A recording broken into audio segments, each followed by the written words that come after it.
pero no olvido tu boca, tus labios tiernos, suaves, fugaces y traicioneros. Con ellos mientes cuando besas mientes menos. Y cuanto menos me besas, más te anhelo y te recuerdo. Y aunque no quiera intentarlo, aunque pueda parecerlo, y aun viviendo sin pensarlo ni tampoco, padeciendo, aunque lo intente, no puedo. Y al cerrar los ojos vuelvo a sentir ya yermos besos.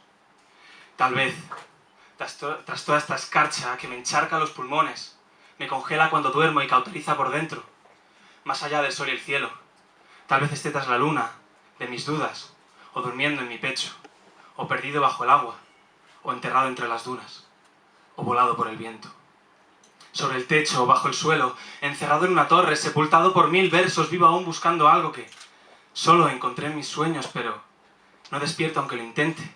Trato de hacerlo y me araño y me muerdo. Y despierto, con el rabo entre las piernas, rebanándome los sesos, meto mi mano en el pecho y cuando noto que algo late, me asusto aún más, me acurruco y me entierro.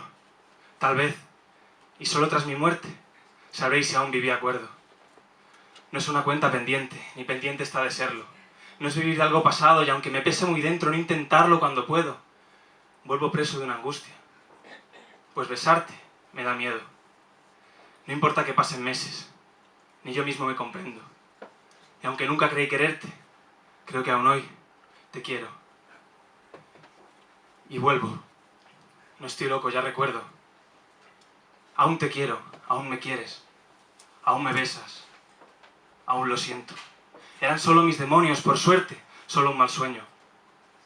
Noto tus labios besarme, y de pronto me despierto. Si he de dejar de quererte, primero habrás de verme muerto. Muchas gracias, buenas noches.